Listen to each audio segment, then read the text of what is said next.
Welcome back to the Possibility Storm. I'm your hostess Lane, and we're back with another Patron Pod. This time I'm joined by Joey, Snack, and Mac, as we decided to do something a little bit different.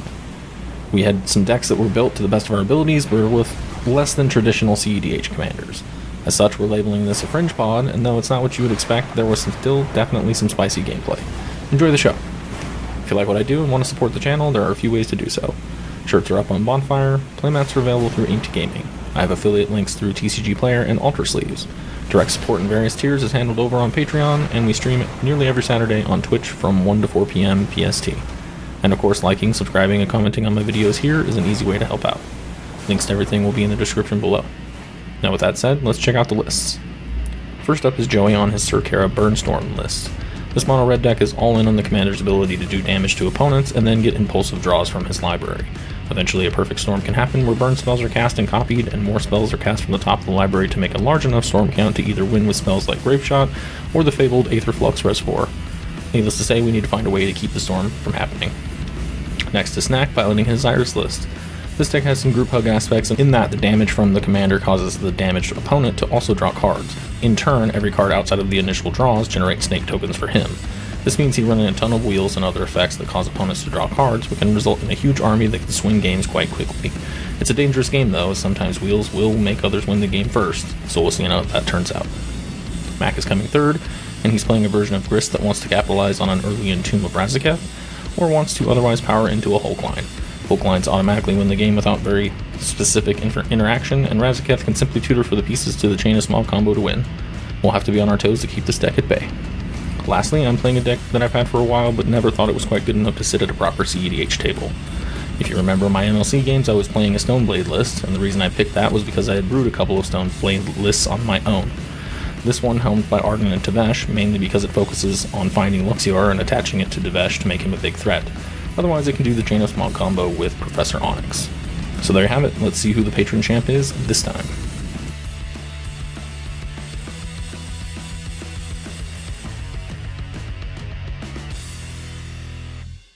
Alright, got big turn ones here. Mountain Pass. We out here. Gonna play a tapped Stomping Ground, and I'm gonna play this Chromach, improving a Treasure Cruise. And I'll play a Library of Langan Path. I will drop for turn. Windswept Teeth is land for turn. I'll immediately crack it, losing a life. I'll find a Bayou. I will tap that Bayou for an Elvish Mystic. And if that's all good, I will then pass and search up that Bayou. Draw. Mana Crypt. Boop boop. Damn. I heard that card's good. Caves of Koilos. I will lose a life to generate a white mana and play the Saracen in it, which was my top deck. I wish I had more, but I don't. That's rough. I'm gonna play this mountain, and I'm gonna tap for 2 for a Ruby Medallion. And then I will ship it. Oof, that wasn't a land. I'm going to pass. Untap. Drop a turn. So I'm gonna play a nice Proxy Polluted Delta as land for turn. I'm gonna immediately crack it. Tap 3 and attempt to play Grist. I'm going to uptick Grist to 4 loyalty to create a 1/1 black and green insect creature token, and then mill a card. Ooh, that's rough. I just milled my Entomb. Rough. You love to see it, if you're not a Grist player. I will pass turn there. Tap. Roll for Crypt. Evens are safe. I rolled a 3. I will take 3. I will draw. I will play a Swamp. Lose another life. Generate a white. Add 2 colorless. Eidolon of Rhetoric. Ew. Yeah. Combat. Hit Snack for 6. And gain 6. I will pass turn. Tap. Draw. Play a mountain. I'm gonna tap for 3 for a Stormkiln Artist. Yeah, I'll pass. Play Wooded Foothills, which I'm going to crack. Cards in hand. 3. 4/3. Don't do it. Cast a Windfall. No, don't do it. So discarding Chain of Vapor, Orin Frostbane, Bucking Plot, after order. Vampiric Tutor, Collector Oofy, Pattern of Rebirth, Culling the Weak, and a Swamp. Chain of Smog, Luxior, and two lands. I'm sad. I should have cast it, but I didn't want it to like get blown up. Spicy. I'm getting rid of a Seething Song, a Chain Lightning, and a Galvanic Blast, which kind of like the Galvanic Blast. It could have potentially gotten rid of Eidolon down the line. But So we were how many were drawing drawing? 4, right? 5. Oh, it was 5. Okay. Yep, it's my turn. I don't even know if I have a way to get that shit back. Play it first. It's land for turn. Hit Grist. Make a second insect. Mill a card. Mill the command tower. Defense of the heart. Fuck. This is why I hate wheels. Every I see time. it more as a stats piece because all you have to do is not have 3 creatures. Yeah, I mean, obviously. Usually you play it when somebody already has that, so then you... Yeah, then you just win. Yeah. Or can try to. Anything else? Nah, after that I'll just pass. Alright, Wolf Crit. Roll to 3 again. Literally both of the things that I wanted to do to win, or my win cons basically, are in my graveyard, and I don't really have a way to get them back. Unless somebody twists. Cast Tevesh. No, Make because some trolls if I make if I do that hurts. So I just have to wait a turn and then cast another creature, then sack it instead of the thralls. I have blockers. We're talking about Sarah ascending combat right now. I think Grist needs to go. I'm gonna swing at Grist. Well, we'll pass the turn. Wait, I can't even. It is a you may, so I'm gonna uptick him 1. That's it. Oh, that's interesting. Yeah, I didn't realize it was a may either. That's why I was like, wait. At least I could still put more power on him. It's semantics gathering. Semantics. Yeah, for real. I'm gonna play a Mountain, and then I'm gonna tap for 4 for Carah. And I'll pass. Play a Zethlid Coliseum. I'm gonna play a Vinehorn Elves. And that'll be my turn. Untap. Draw. I'm gonna play a War Room as land for turn. Plunge into darkness. If that's spirit, I'm gonna pay 5. Pay it all. Wait, I'm sorry, 31 in range of Sarah's. 1, Oh, no. 2, 3, 4, 5. Paying 5 life. Wow, that was conservative. It was. One of those cards from my hand, and I'm having to exile a Gemstone, an Assassin's Trophy, a Guy's Cradle, and a Forest. That is my 1 spell per turn because I don't want a Rhetoric. I'll pass there. Roll for Crypt. Fucking 3 again? It's broken. Sucks to suck, bro. Ancient Tomb. All the mana in the world. Mother of Runes. Uptick Tevesh. Sacking Mother of Runes. Draw 2. The most commanding. I'm gonna spread the love. I'm gonna hit Joey for 6. But, okay, I will take 6. And then I will pass the turn. And draw. I'm gonna play a Mountain. I'll ping you for 1, Islane. Okay. And I'll flip with Carah. The trigger's good. Yep. That's a Mountain. I should not have played my Mountain. That's okay. Keep that exiled. And I'm gonna cast the Horn side of Bergie. I'll pass the turn. Play Xyris. And that is my allotted spell per turn. Pass. Untap. Draw for turn. We're doing Rule stuff. of law. We're just doing it slow. On the tap 2 for survival of the fittest.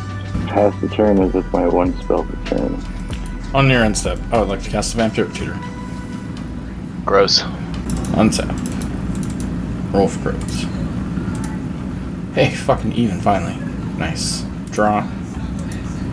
Oh, of course you would get that. Now cast this Stoneforge Mystic. I will get Yield Sword of Hearth and Home. Combat. I have to get rid of a creature anyway, so I'm gonna send Sarah and Mac. I take 6. If you draw cards with Tevesh, you are going to give me snakes, which is going to put me over the amount for Defense of the Heart. Well, we're already over the amount. I have to sacrifice a creature. You can run the snakes into somebody for his upkeep. +1 Tevesh and sack these. Xyris drops you. Yeah, that makes sense. Sack the Eidolon, dude. What are you doing? Not unlocking you yet is what I'm doing. That unfortunately does put me over on cards. What a life to live. I know. It's fucking rough. I'm gonna dump a Dark Writ and this Deafening Silence. And I will pass the turn. I'll just use her ping Islane for 1. Yep. Trigger. That's an LED. Actually, no, I'll just fucking leave it exiled. It doesn't help me at all right now. I'll also discard a risk factor to activate the horn. Exile top 2. That is insanely good. Okay. But how do you... Oh, no, you just... Yeah, okay, you got 1 spell to cast right now. Got it. I'm going to tap these and float 2 mana, and then I'm going to sack them to cast Fire Blast, targeting the Eidolon. Not a lot I can do about that. So I have 2 mana floating, that 2 mana, and 1 more, and I will cast a Treasonous Ogre. Jesus Christ. I didn't know you ran Treasonous, otherwise I might have went at your life a little harder. Oh, I'm sorry, I get a treasure from the Stormkiln. I haven't triggered that yet, so... Treasure from Stormkiln. So I'll tap this one and this for a Jessica's Will. Choosing both modes, obviously. In response to that, I would like to put a Slaughter Pact on the stack targeting the Treasonous Ogre. Cast a Deflecting Swat to hit Xyris. So trigger for the Jessica's Will and then trigger for the Deflecting Swat. I'll pay 3 life for a red, and I will cast Price of Progress. Ooh. Ouch. I'm gonna hold priority on it. I'll let my Stormkiln trigger resolve first. Yeah. So I'll get my trigger, or get my treasure, and then I will use these 4 and pay 3 life to reiterate with buyback, and that will cause a treasure. And then what will happen is the reiterate copy will resolve, and I'll get Sir Carah treasures. And then it'll copy. I'm sorry. So the copy will actually cause another Stormkin. So this will get me 2 treasures. And then we have the first Price of Progress on the stack. What do? Equal to the number of non-basics we control. Equal to twice the number of non-basic lands you control. Okay, so how many non-basics does everybody have? I have 3. Okay, so you're each taking 6 damage, and I'm going to exile the top 3 from Sir Carah. This is going back in my hand. They are Treasure Nabber, Rite of Flame, and Grape Shot. And then Price of Progress, the original, will resolve. You'll take 6 more, and I'll exile the top 3. And that is a Mountain, Aether Flux, and an Arcane Signet. So I'll play the Mountain. Guess instead of furthering my own game plan, I should have played that second Rule of Law. Tap the Mountain, cast Rite of Flame. I should get a Storm count too with that Grape Shot and the Aether Flux, so we get a die. So what have I cast this turn? Fire Blast, Jessica's Will, Deflecting Swap, Price of Progress, Treasonous Ogre. Rite of Flame. 4, 5. Treasonous Ogre would be... I'm sorry. Rite of Flame would be 6. Mac cast something. Tainted Pact and a swap. Yeah, I already got the SWAT. It was in my discard. Or so 7 would currently be the storm count. If somebody else wants to just take that over for me, I don't think I can. It would be a huge help. Rite of Flame on the stack. Trigger Stormkiln. I'll let that trigger happen.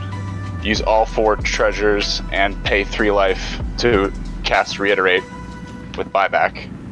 That will trigger Stormkiln once for the cast of Reiterate, and then it'll do it again when I copy it. In a second, I'll just do the 1 right now. And then so I'll get 2 mana from the copy, I'll get a second treasure, and then I'll get 2 more floating red. Okay, yeah, so I'm gonna let this resolve. This will go in the graveyard. Okay, and I'll get so the then 4 you mana. Get 2 more, yeah.